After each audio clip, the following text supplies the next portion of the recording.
Locked On Podcast Network and Odyssey present Locked On Sports Today.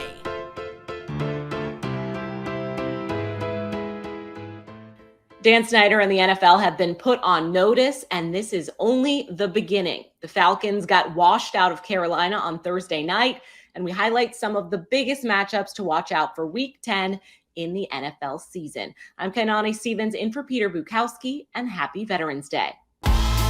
I'm Peter Bukowski, starting your day with the can't-miss stories and biggest debates in sports. You're Locked On Sports Today. Searching all major sports. Found. Let's start with the biggest story.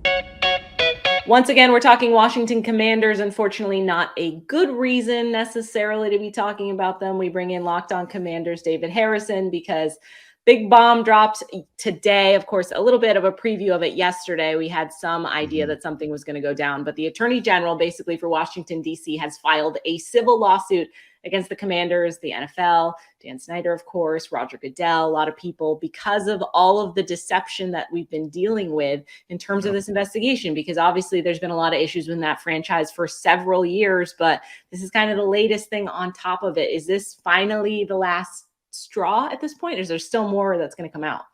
No, this isn't even close to the last straw, unfortunately. But, I think what it is and what we discussed on the Locked On Commanders podcast is it's at least a step forward in Dan Snyder and even the NFL and Roger Goodell being held accountable for what's been going on there.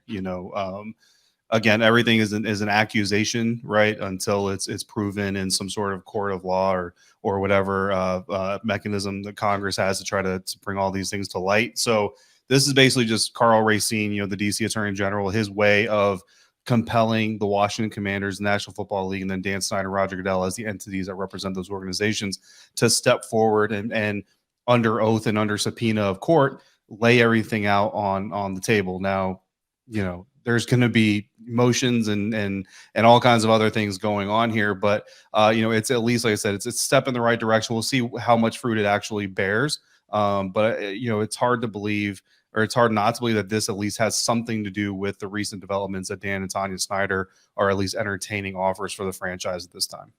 I mean, you can try to say it's all about football, but with stuff like this going on, it obviously is going to seep into what's going on within that organization. There had been some rumors recently that the Snyders are looking into possibly selling the team. Is that, should we get our hopes up again, or is this a deflection, or is this actually going to happen this time? So, the vibes that we're getting is that it's a sale, right? That's kind of whatever, I know there's some people talking about maybe it's just trying to build up revenue for the stadium. They're selling a chunk of it. But I think everybody kind of gets the idea that it's a full-on sale. And again, these types of lawsuits and then what's to come from some of the other investigations, and as things more kind of come out, you kind of get the feeling that it's moving towards that final destination. How long it takes and all that is still to be determined, obviously. And then Jerry Jones, kind of his recent comments, he's been the biggest supporter of Dan Snyder. He was the one who essentially brought him into the league in the first place. His recent comments kind of lend more credence to the fact that this is probably a full-blown sale. And that's what everybody, wants based on what has been going on and what this team is accused of. So that's kind of the light at the end of the tunnel. The problem is right now you still don't know how long that tunnel is and how long it's going to take to get there. Obviously, I guess we'll touch on it a little bit as well. The league and Roger Goodell kind of got lumped into this as well, because after those, quote, independent investigations, we hadn't gotten a lot of information out of it. And they're alleging that Dan Snyder basically vetoed all that stuff and didn't allow it to go public. So what role has kind of the NFL played? Obviously, Roger Goodell doesn't have a ton of fans necessarily out there in the NFL anywhere, but to kind of covering this up. Yeah, and this consumer protection lawsuit, that's exactly what AG Racine is basically accusing Roger Goodell and the NFL in connection of doing, is helping the Washington Commanders, that once all this stuff was kind of discovered, helping them try to sweep it under the rug and keep it from seeing public eyes. And, that in and of itself is a problem. And I go back to when the congressional stuff kind of started and Roger, agreed to testify in front of Congress and do all these things. And essentially the NFL basically said, look, this is all on Washington. But I said it back then that, just because now that you've been outed for being, complicit with the bad guy doesn't make you the hero in this case. And I think the NFL is very quickly trying to backpedal. And I think that the approach they're probably going to take, just from kind of reading the vibe of the statements that have been put out on Thursday, is that they're probably going to try to take the stance of, we were tricked just like everybody else. I don't believe that for a second, to be quite honest with you, but it's not what you believe, it's what you can prove. I can't prove anything because I'm not an investigator. But just reading the way that everything is kind of being postured right now, I believe that's going to be basically how the NFL does, is say, look, we had questions. We asked those questions. They produced XYZ documents that led us to believe one thing. We were tricked just like you were. We're not bad. We're on your side. Whether they get away with it or not is really going to be the question. But I think either way, this whole thing is a black guy on the NFL. It's a black guy on Roger Goodell's record. The owners already were not happy with him. And it may not be Papa John's taking Roger Goodell down. It may have taken the DCAG to actually take him down. But either way, there are certain owners that we know already are going to be very happy to see Roger Goodell have to answer for some of his own actions. Stay up to date all year on the Washington Commanders by subscribing to Locked On Sports Today and the Locked On Commanders podcast on the Odyssey app, YouTube, or wherever else that you get your podcasts from. Thanks for making Locked On Sports Today your first listen. Coming up, the Falcons had a chance to take control of the NFC South, but they saw it slip away in a rain-soaked loss on Thursday night. Here's what to look for on BetOnline, your number one spot for all of your gambling needs. The Seattle Seahawks travel to face the Tampa Bay Buccaneers in Germany. BetOnline likes the Bucs by 2.5 points. Los Angeles Rams host the Arizona Cardinals and are slight favorites even without Matthew Stafford. BetOnline likes the Rams by 1.5 points on Sunday. And the Sunday night game features the biggest point spread of the day. BetOnline has the San Francisco 49ers as 7-point favorites over the Los Angeles Chargers. BetOnline, it's where the game starts. The greatest basketball player on the planet avoided any serious damage, it seems. LeBron James left the Lakers game with the Clippers early due to a groin injury. The superstar got an MRI on Thursday that revealed no major damage, and James is considered day-to-day per coach Darvin Ham. It's not torn, he says. That's the biggest thing, and he didn't tear anything. So it was good news. It sure is painful. Doubtful day-to-day, whatever. I'm just happy there wasn't anything torn. That comes from their head coach. There's a bit of a silver lining in the timing of this injury for LeBron. The Lakers play at home on Friday against the Kings and Sunday against the Brooklyn Nets. And then they don't play another game until Friday, November 18th against the Detroit Pistons. So James could take about 8 days off to rehab his injury and miss only 2 games in the process. NBA Commissioner Adam Silver says he has no doubt that Brooklyn Nets star Kyrie Irving is not anti-Semitic after the two had what Silver called, quote, a direct and candid conversation earlier this week at the league's headquarters. Silver, who is Jewish, discussed Irving in an interview with the New York Times on Thursday, 2 weeks after Irving made a controversial post that included an Amazon link to a film containing anti-Semitic ideas. Irving's post received massive backlash, of course, including the Nets suspending him for at least 5 games. Nike co-founder Phil Knight announced on Thursday that the shoe company's relationship with Kyrie is likely severed for good. He's someone I've known for a decade, and I've never heard an anti-Semitic word from him or, frankly, hate directed at anyone. That's from Silver talking to the Times. The defense for Irving mounts as LeBron also came to defend him on record, saying that the treatment he's received by the league has been very harsh. The Dallas Mavericks are not liking this road trip they are on one single bit. They've dropped back-to-back games, their most recent loss coming to the Washington Wizards. All right, let me check my script real quick. No, hold on. This can't be right. It's the exact same. No, this is the exact same that you gave me yesterday. I thought we made changes. I thought they were going to do something else. It was like something different. That doesn't make any sense. Why would the Dallas Mavericks go into Washington without Bradley Beal or Kristaps Porzingis and find a way to lose? Nick Angster for the Locked On Mavericks podcast here, and the Dallas Mavericks just did the same exact thing 2 days in a row. They go into Orlando without a bunch of their players and they lose. They go into Washington with some of their players and they lose. This team doesn't take these games seriously. Their defense doesn't ratchet up, and their offense is so predictable at times that you can just cut off passing lanes, and it's just on Luka Doncic to be superhuman to beat you. And if Luka Doncic is bad, like he has been the last 2 games, then you don't win. The Vegas Golden Knights got a big road win over the Buffalo Sabres as they scored a touchdown. But it's hockey, so they scored 7 goals. Jack Eichel nets the hat trick. Oh my goodness. Folks, Chris Golick, Locked On Vegas Golden Knights here. The Vegas Golden Knights now have a 9-game winning streak. I'll say that again, a 9-game winning streak. I know everybody wants to hear about Jack Eichel's performance, and it was absolutely magnificent. He put the team on his back in the third. We had some hats on the ice, but the unsung hero of this game is Bruce Cassidy. Bruce Cassidy made the lineup change to bring out Paul Cotter in place of Amadio, and as a result, the third line got on the board multiple times tonight. So everything is working right now for our Vegas Golden Knights. Folks, please check out Locked On Vegas Golden Knights anywhere you get your podcast from. Your team every day. All right, we're recapping another Thursday night football that did everything to disappoint pretty much. Rena and Jarvis Davis from Locked On Sports Atlanta. It was just, it was terrible. This division is hard to read in general, but this matchup was very bizarre today.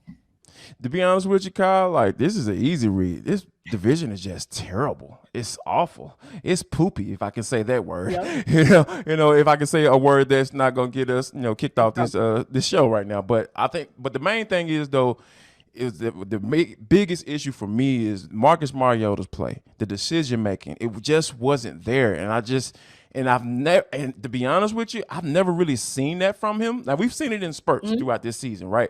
Because I've come to the conclusion that Marcus Mariota is like the stock market. Sometimes it's going to be up, sometimes it's going to be down. You're just going to have to ride the wave when it's bad and hope that it gets good. And most of the time, it's been like that, right? We've seen good and bad from Marcus Mariota throughout this entire season. But I think that when you get to a point where, like you said, you're making high school quarterback decisions, you're running out of bounds on third and long and losing 4 to 5 yards that could potentially take you out of field goal range. Those are the type of mistakes that rookie quarterbacks make. So I'm at the point now where, why don't you put in the rookie? Yeah, absolutely. Because there's some upside there, because Mariota showed you exactly what he's going to be able to do on the best of days. When you see those plays where he's instead of taking a sack, he tries to throw it, and he's fortunate that it wasn't called an interception, because he's just throwing a lame duck up there. It's ridiculous. So when you look at that, as a Falcons fan, obviously we knew they were kind of trying to do this little bridge maneuver situation. But at this point, do you want to see the Rook out there? Oh, it's time. It's definitely time. And I've been the guy that hasn't necessarily been calling for calling for Desmond Ridder, but I think that when you start to see the play, the decision making, the things that veteran quarterbacks aren't supposed to make, they're not supposed to make those type of decisions. They're not supposed to make a decision to where you land on your back, facing away from the defense, and you just literally throwing the ball over your head in a reverse style and saying that, hey, somebody's open and they're gonna catch the football. No, that just doesn't work like that. It just doesn't happen like that. And it kind of gives you a peek as to why Marcus Mariota is on his third NFL football team. He was drafted second overall, for the Tennessee Titans. Arthur Smith was with him in Tennessee. He was with him when he was benched for Ryan Tannehill. So there's some familiarity there, but you start to see a little growth in the beginning of the season. But as the offense started to progress, and it started to go along in the season, and that film, because one thing in the NFL, Kai, once that film gets out on you about how to stop you and how to, defend you, teams are going to copy it each and every week. And you can see it on the film, going through the film through these games. You see it every week. Teams are doing the exact same thing, and they're getting the exact same results. And I think that when you start to do things like that, and there's nothing you can really do to save him, because Arthur Smith is a good play caller. I've always said that. I think he's a great schemer. He learns a lot of different formations. He doesn't put his quarterback in bad situations. Now, I think it's time to move that skill set that he has as a play caller and keeping his quarterback safe. He needs to move that attention towards Desmond Ridder now, because Marcus Mariota just ain't it. What's wild is as terrible as that game was, and as much as we complain about Marcus Mariota, they could still very much win this division, which is just insane, right? Yes, So, look, because you look forward and the Bucs don't really have much. I know there's Tom Brady, but they don't look like much of anything either. So is it kind of go all out to try to win it, or are you just trying to develop the team and figure this out at this point for Atlanta? I honestly believe that I saw somebody tweeted out on Twitter that, hey, it's time to put Desmond Ridder in the game. And I think that my immediate response was like, Arthur Smith don't want that smoke. Like when you think about what comes with that, all of the questioning, like why is this guy coming in at this time? And Arthur Smith doesn't like to be questioned. and I can say that because when you talking about egos and head coaches and offensive play callers as well, all that combined, those guys don't like those type of questions. And I think that he'll roll with Marcus Mariota for at least a couple more weeks, because to be completely out of the competition for the NFC South, and to be honest with you, they could lose a couple more games and still be in it, because you're talking about a 4-7 team now in the Carolina Panthers, and now the Atlanta Falcons are 4-6.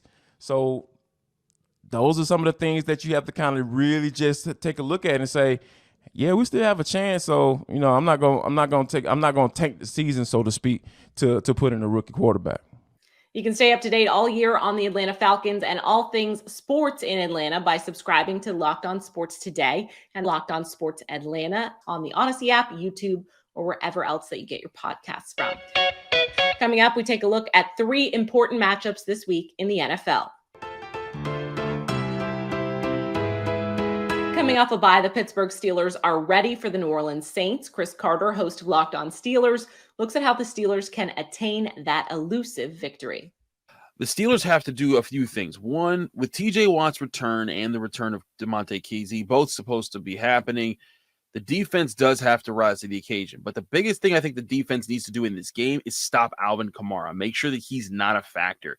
When you look at Andy Dalton and you look at the Saints offense, you look at a group that runs through Taysom Hill and Alvin Kamara, but Kamara especially. If you're able to limit him in the ground game and you limit him as a receiver for Dalton, it puts Dalton on notice. It forces him to have to be a hero, and he's going to have to make more desperate throws, and that's when he starts to make his biggest mistakes. The other aspect of this, Kenny Pickett has to get back to seeing the field. He did earlier in the season for a little bit, but then eventually the waves of just other teams bringing it each week, as it happens to most rookie quarterbacks, started to be too much for him. The Steelers have to get him to avoid that. If they do those two things, I see them coming out with a victory 17-13, Steelers over the Saints Sunday at Acrisure Stadium. The Indianapolis Colts have had quite a week, and not in a good way. Enter the Las Vegas Raiders. Locked On Colts host Jake Arthur looks at how the Colts can rise above the turmoil and get a win for their new coach. The Colts are going to have to show up and show legitimately any sign of life on offense against the Raiders on Sunday. And if the defense lives up to its normal level of play, they might just get Jeff Saturday a win in his debut. And Zach, I wouldn't just say this about any team, because I'm not even sure the Colts are going to win 1 or 2 more games this season. But the Raiders are in a tough spot. They just put Hunter Renfrow and Darren Waller on IR today. Blake Martinez just retired. He's not a premier player by any means, but guys are kind of dropping like flies a little bit around there. It's Derek Carr and the Devontae Adams show for now. Yeah, it's crazy that we actually have to talk about a game this week, that all these Colts moves and all this drama that we've had this week. Oh yeah, the Colts still play a football game. And like you said, if Jeff Saturday can provide just enough spark for this offense to not look like they're moving in cement, they have a good chance to win this one against a team that is also kind of reeling so far this season. That's all we have for now on Locked On Colts. Make sure you check us out after the game on Sunday while we break down everything that happened in this game against the Las Vegas Raiders. Check us out every Monday through Friday. It's free and available wherever you get your podcast, part of the Locked On Podcast Network. Your team every day. And Mike McCarthy, facing his former team as the Dallas Cowboys and the Green Bay Packers, face off in a matchup of perennial NFC powers headed in different directions this year. Locked On Cowboys host Landon McCool has the keys to a Cowboys victory. The Cowboys come into this weekend's match against Green Bay riding high at 6-2, just underneath the Eagles in the NFC for the playoff picture. So why does it feel like they're the ones who need to exercise some demons this weekend? For the Cowboys to beat the Green Bay Packers in Green Bay, they have got to slay the dragon. Aaron Rodgers has been an absolute menace for this team of recent years. He has caused playoff exits and heartbreak for Cowboys fans for almost the entirety of his career, save an exception where Dak was able to go up to Green Bay his rookie year and win a big ball game, which was a big turning point in his career. So this weekend, despite the fact that the Cowboys come off of a bye, come off as healthy as they've been, and the Green Bay Packers are limping into this game with a slew of new injuries to some key players, another loss, and an offense that looks completely disjointed from its quarterback, why does it feel like the Cowboys are facing the uphill battle? It all comes down to Aaron Rodgers and the history that he has with this team. The Cowboys are going to have to find a way to slow him down and stop him, much like a lot of teams already have this year. But if you think that Aaron Rodgers isn't going to give his best shot to the Cowboys in a prime game during which it could be the last stand for their playoff chances this year, you might be in for a terrible surprise Sunday afternoon. For more on the Cowboys, make sure you check out the Locked On Cowboys podcast. And for all your NFL or sports needs in general, check out the Locked On Podcast Network, your team every day. And finally, your team might be struggling right now, but are they playing with the right number of people on the court? The Minnesota Timberwolves had this problem in a loss to the Phoenix Suns on Wednesday. In the second quarter, Minnesota had just 4 players on the court during a Suns possession that ended in a 3 for Phoenix. Taurean Prince checked out before a free throw by Jalen Noel and D'Angelo Russell set to check in. Prince left the court. Russell did not come in onto the court until the possession was nearly over. A little bit of lack of focus there. I don't know if he was zoning out, but that's pretty much an understatement for the Timberwolves as they got to figure this out. Thank you for making Locked On Sports today your first listen. Now go find your favorite team's Locked On podcast and make that your second listen. Coming up on Monday's show, with 10 weeks down, who is the favorite at this point to win the Super Bowl? At least until tomorrow, stay Locked On Sports today. Locked On Podcast Network and Odyssey present Locked On Sports Today. For more episodes of Locked On Sports Today, go to our video on demand. Click on Sports at the top of your screen. There, you'll find past episodes of Locked On Sports Today, plus other Locked On shows on demand.